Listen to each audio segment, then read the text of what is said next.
pasti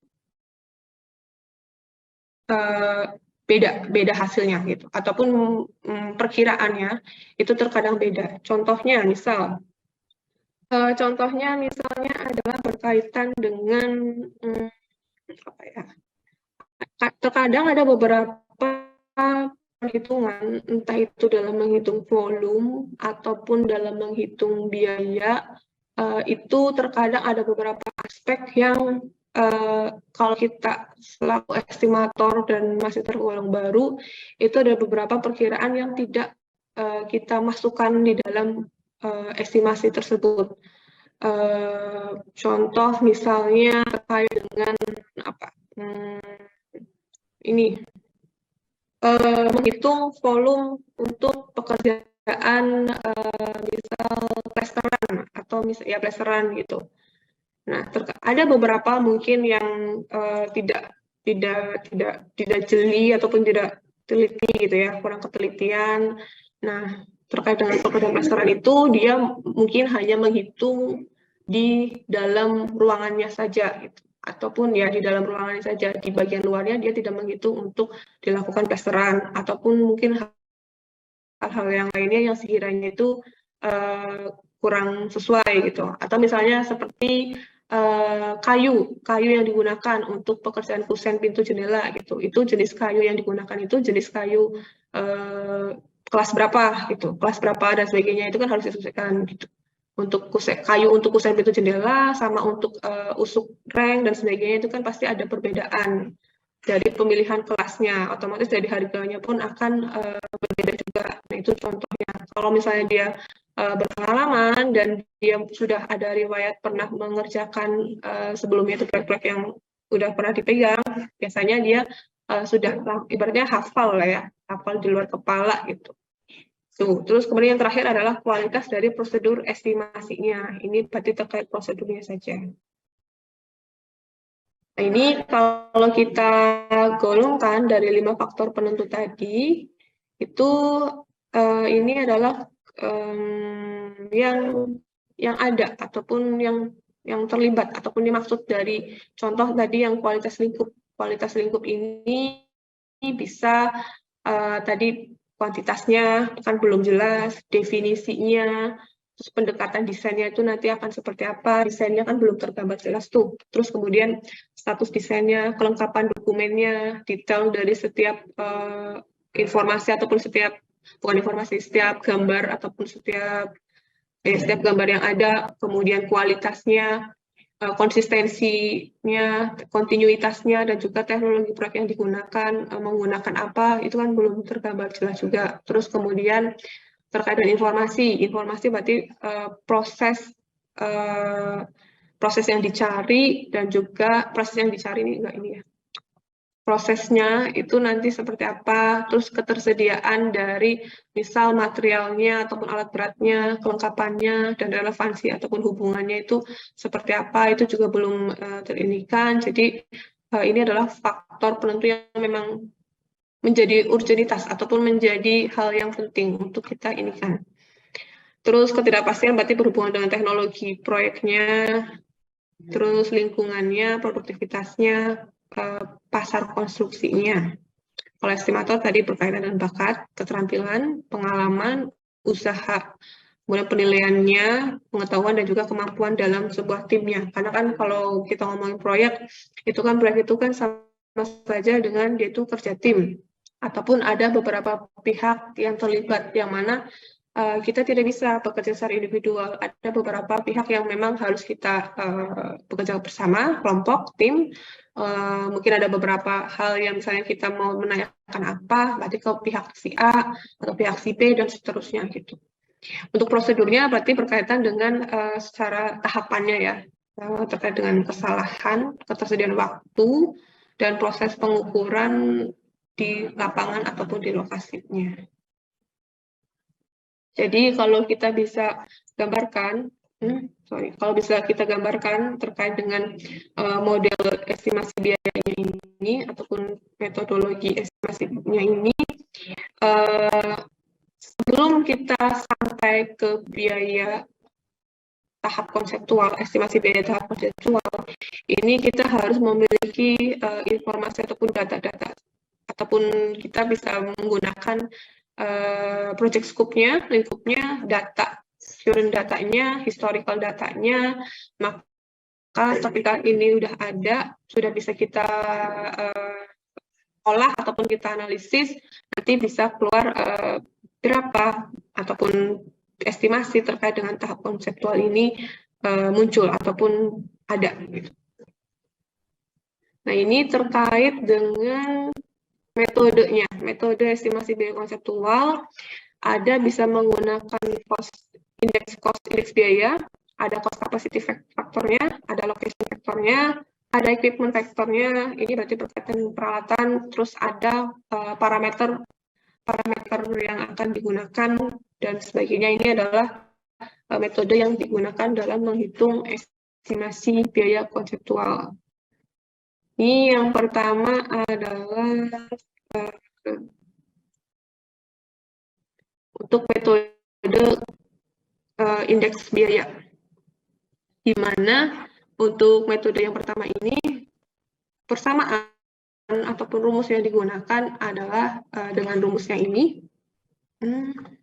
Rumus ini di mana C2 sama dengan C1 dikali dengan I2 per I1.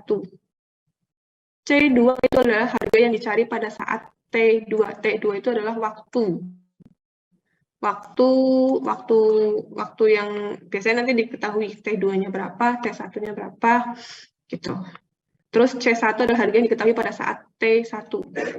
Jadi misalnya nih harga atau kalau nggak nanti kita pembahasan di soal ada harga yang diketahui pada saat T1 itu ataupun tahun ke-1 misal, kemudian dikali dengan indeks harga pada T2 dibagi dengan indeks harga pada T1 gitu. Jadi nanti didapatkan harga yang dicari pada saat T sekian itu kita bisa perolehnya dengan menggunakan rumus ini. Nah, ini adalah untuk engineering use record-nya. Ini untuk indeksnya. Ini tapi untuk tahun berapa?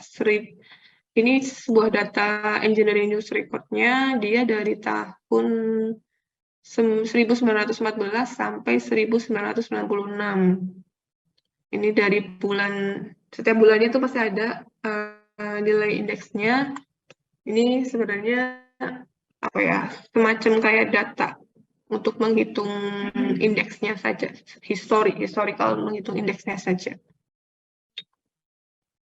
Oke, nah terus kemudian dari engineer news record tadi terkait dengan proses bangunan ataupun konstruksi di dalam sebuah building cost komponen, satu kesatuan building cost komponen itu terkait dengan keseluruhannya itu terdiri dari pertama adalah dari 60% sendiri itu adalah skill dari pekerjanya. Keterampilan dari pekerjanya itu menentukan ataupun cukup besar terkait untuk building cost komponen. 60% sendiri, sedangkan 20%-nya adalah untuk berkaitan dengan struktural, terus kemudian 14%-nya itu sendiri dengan lumbernya, kemudian Portland semen itu hanya 3%. Ini adalah building cost komponen untuk satu kesatuan ini, kalau kita rincikan kurang lebih sekian persennya. Sedangkan untuk konstruksi cost komponen ini 76% sendiri untuk common labor-nya, kemudian struktural itu 14%, kemudian lumber-nya itu 8%, dan Portland semen itu 2%. Jadi untuk yang ini dia lebih besar, lebih banyak dibanding untuk yang building cost komponennya. Ini untuk input tipenya, tipe pemasukannya. Ini untuk ini contoh ada suatu data terkait dengan komponen dominan bangunan gedung sederhana yang ada di Jawa Barat. Nah, ini bobot persentase contoh Ada kayu balok. Kayu balok di sini yang digunakan adalah kayu Borneo Super. Dia memiliki bobotnya sekitar 20,82% di dalam satu ini 20,820%. Kemudian dia kuantitas tertimbangnya adalah sekian 0,1205. Ini ketentuan ataupun ketetapan terkait dengan komponen dominan untuk daerah Jawa Barat untuk gedung sederhana sampai ketemu sekian persen. Kemudian kalau ini untuk indeks biaya yang ada di Jawa Barat dari tahun ke tahun memiliki indeks biaya macam-macam, tapi ini ada dua sumber, ada dari IB Jurnal sama dari IB BIC terkait dengan analisa harga satuan dari Building Information Center ini yang ada di Jawa Barat. Dan kalau yang ini dari Jurnal Harga Satuan Bahan Bangunan dan Konstruksi.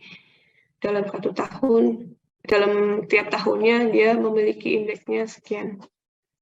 Nah, untuk menghitung indeks biayanya, contoh rumusnya adalah ini B2 sama dengan B1 dikali IB2 bagi IB1. B2 itu adalah biaya periode kedua. Biaya periode kedua sama dengan biaya periode 1 itu berapa dikali dengan IB dibagi dengan IB1. Ini IB, IB sih. Indeks biaya.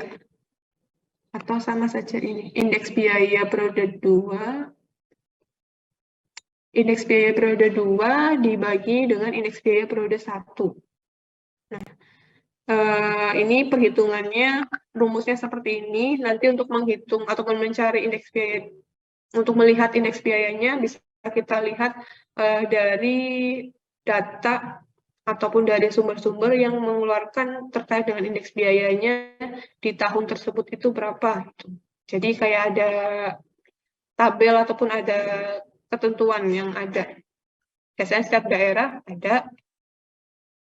Kalau tadi terkait dengan indeks biaya untuk yang pertama.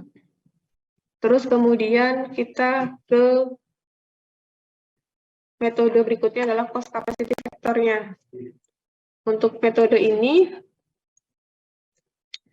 kita bisa menggunakan tahap estimasi konseptual itu menggunakan rumus C2 sama dengan C1 dikali dengan Q2 per Q1 pangkat X. Nilai X ini adalah tergantung kepada jenis fasilitas atau peralatan dan kapasitasnya. Apakah dia bangunan itu untuk apakah dia sebuah peralatan, ataukah dia pabrik, ataukah gudang, karena nanti di sini angkanya beda, nilainya beda.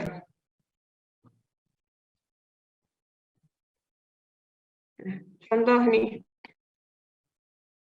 pada Januari tahun 1980, belum lahir ya kita semua. Sebuah gudang berkapasitas 500 meter kubik dibangun dengan biaya 425 juta rupiah. Jika pada Januari 1986 akan dibangun gudang serupa dengan kapasitasnya 2 kali 5-nya, berarti 2,5 kali dari 500 meter kubik ya. Berapakah estimasi biayanya? Nah, kita menghitung pertama adalah I di tahun 1980. Kita cek ataupun kita lihat di tabel yang tadi. 1980.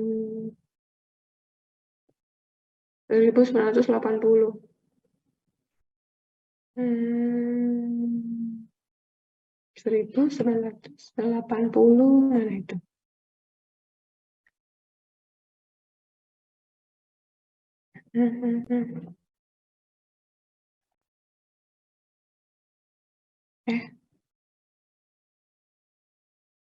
Nah, kita 1980 dan 1986. Jadi berapa? 1980 sama 1986. Nah, berarti kita cari terlebih dahulu nilai indeks di tahun itu dia berapa.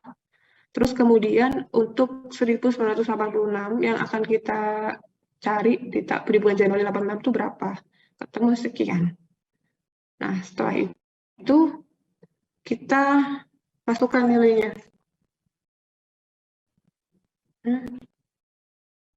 Kita masukkan nilainya dengan rumus yang ini tadi. 2,5-nya kali 500 berapa? 500.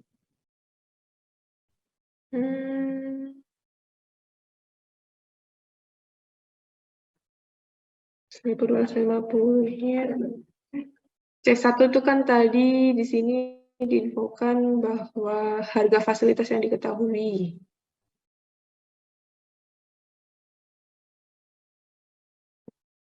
Yang diketahui itu dia 425 juta dikali dengan I2-nya adalah 240 dibagi dengan, ini sama dengan I2, ini satu ya.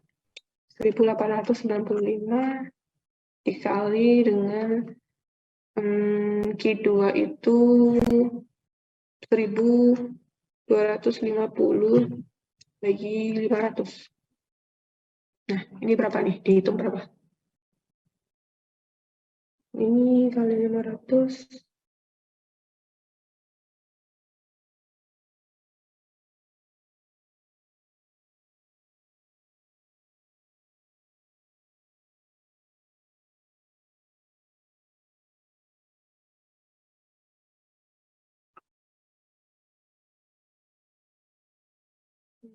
Hmm. 1368.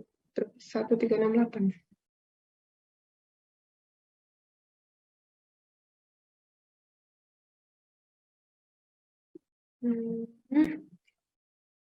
1368. Ya, 1368. Ini kan dia juta ya. Atau 1,3 M.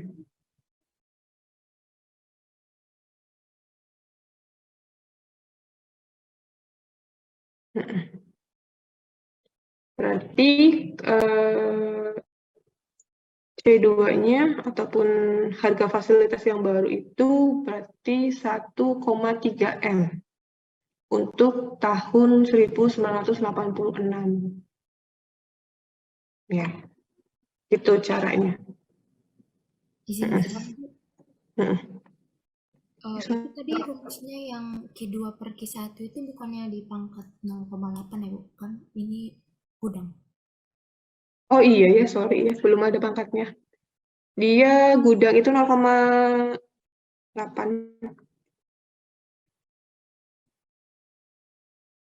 Ya, 0,8. Coba berapa tuh dipangkatin?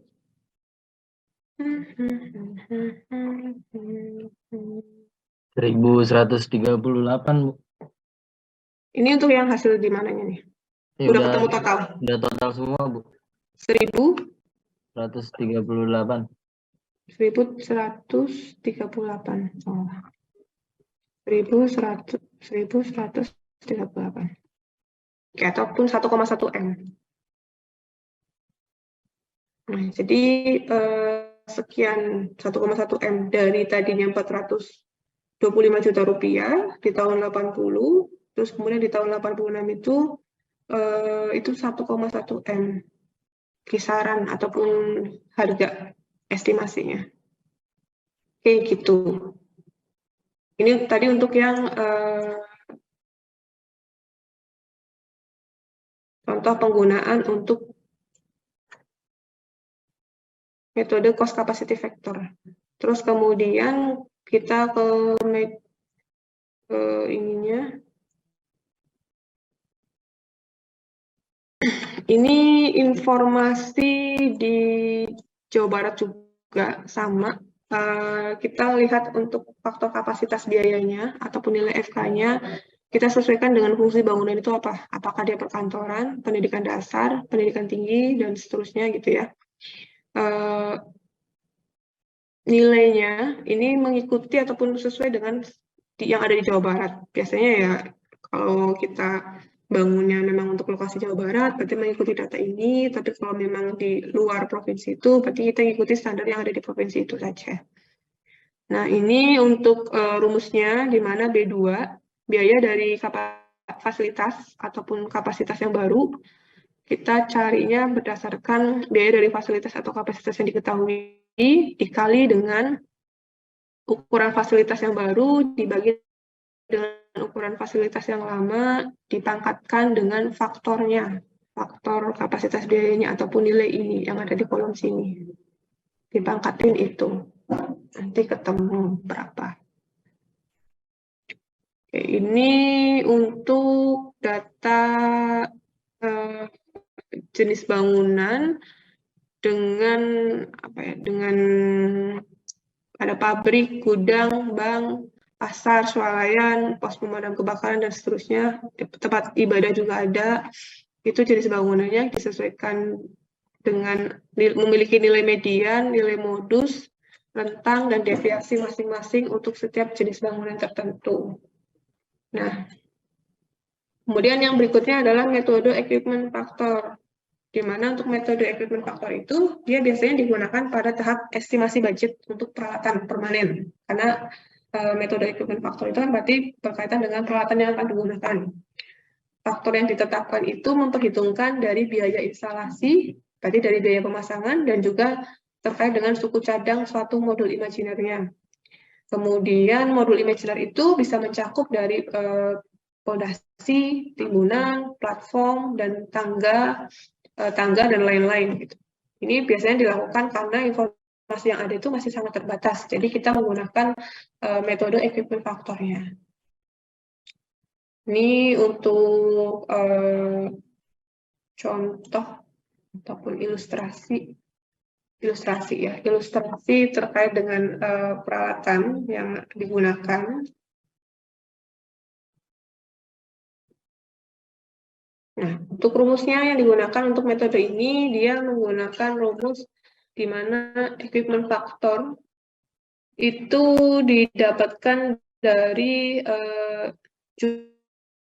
jumlah nilai dari sigma NI dikali dengan CI dikali dengan FI, di mana N itu adalah jumlah, C itu adalah harga peralatan itu berapa, F itu adalah equipment faktornya berapa. Jadi equipment faktor itu nanti kita lihat ada ketentuan ataupun ada data tersendiri berapa nilai faktor dari equipment tersebut. Nah, ini ada beberapa, kalau misalnya dia equipmentnya dalam bentuk elektrik motor, faktornya sekian, kemudian heat exchanger berapa, tower column, dan lain sebagainya, blower dan sebagainya, itu ada nilai faktornya masing-masing. Terus kemudian ini untuk metode location factor. Dia setiap lokasi akan memberikan nilai indeks harga tersendiri. Karena ini faktornya berdasarkan lokasi.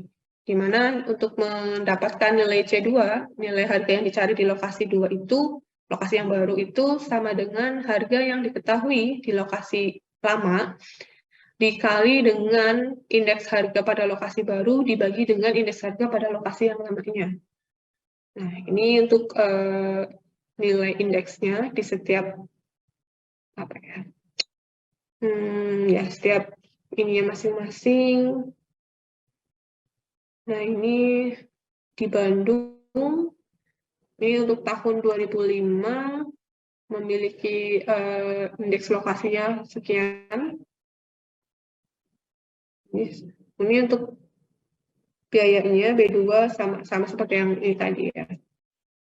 Indeks lokasinya masing-masing. Nah, ini untuk di beberapa provinsi yang ada di Indonesia, apakah dia harga gedung bertingkat per meter persegi, apakah tidak bertingkat per meter persegi, apakah dia rumah dinas, itu lokasinya beda-beda untuk ininya, untuk faktor lokasinya. Yang terakhir adalah metode parameter. Metode ini banyak macamnya dan populer digunakan pada saat tahap estimasi budget. Biasanya biaya sebuah proyek itu dihubungkan dengan beberapa parameter seperti dari luas lantai itu berapa, terus kemudian dari luas atapnya, dan juga dari luas muka dindingnya ataupun luas dinding yang ada di gedung ataupun di bangunan tersebut itu termasuk ke dalam parameternya. Metode ini dia memerlukan gambar skematik untuk menghitung terkait dengan luasannya. Nah, ini untuk persentase untuk setiap, ini ada contohnya apartemen dengan low rise dan ada juga middle rise-nya. Apakah itu dia plumbing dan sebagainya, terus kemudian dia unit kemudian biaya unitnya berapa, kemudian persentase total dari setiap ininya berapa. Nah, kalau ini parameter yang digunakan adalah dari luas lantai gedungnya per meter persegi. Misalnya jumlah lantai 1 sampai dengan lantai 2. Ini CA itu jumlah lantai 1. Ini untuk luas lantainya ya, misalnya dia bangunan tersebut luas lantainya 1000 meter persegi. Kemudian dia berarti memiliki lantainya cuma 1, 1000 meter persegi, dia jumlah lantainya cuma 1 gitu. Nah, biayanya itu jika dia menggunakan, misalnya nih, jika menggunakan nilai RFG itu rasio fungsi gedung yang merupakan perbandingan antara luas lantai gedung fungsional dengan luas total gedung. Berarti kalau misalnya dia 1000 meter persegi luas lantainya dan dia hanya lantai 1, memiliki nilai RFG-nya misalnya 0,6, berarti dia biayanya kisaran 869 juta. Nanti di sini bisa dilihat nominal-nominal ataupun biaya-biaya yang disesuaikan dengan luas lantai dan juga apakah dia berapa lantai jumlahnya dan juga nilai RFG-nya, rasio fungsi gedungnya berapa. Nanti ketemu kisarannya itu berapa biaya yang dibutuhkan. Oke, ini terkait dengan estimasi tahap konseptual. Sebenarnya dia nggak terlalu ini sih, ibaratnya tuh dia hanya menggunakan ataupun digunakan itu di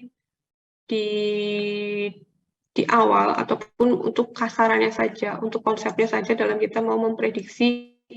Ini kita kan ibaratnya nih kasar nih, belum ada detail-detail terkait dengan gambar, volume dan sebagainya gitu. Nah, itu kita bisa membuat kisaran dengan seperti ini. Contoh yang tadi ini yang estimasi dengan menggunakan parameter. Misalnya saya membangun rumah 1.300 meter persegi, jumlah lantainya 2 deh gitu. Berapa sih saya harus mengeluarkan budgetnya gitu. Nah, itu kisarannya berarti 1,334. Ini kisaran sekitar 1,3 M. Padahal kan ini kita belum ada gambar, belum ada ininya kan, berapa volume dan sebagainya kan. Nah, ini bisa kita gunakan sebagai kayak acuan kasarnya gitu. Tapi kalau untuk estimasi yang secara realnya ataupun secara berdasarkan dari volume ataupun dari detail DED yang kita miliki, nah itu kan berarti beda ini lagi gitu. Sama terkait dengan material yang digunakan, peralatan yang digunakan, berapa lama waktu untuk upah tenaga kerja dan sebagainya, nah itu kan berarti lebih detail lagi dalam mengestimasikannya.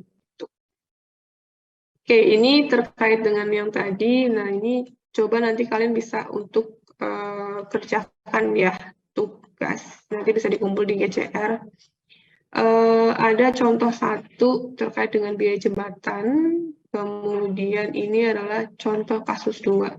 Silakan contoh kasus 1 dan contoh kasus 2 ini kalian coba dikerjakan, dikumpulkan di GCR itu terakhir hari Senin deh, hari Senin jam 5 sore, sebelum hari Selasa.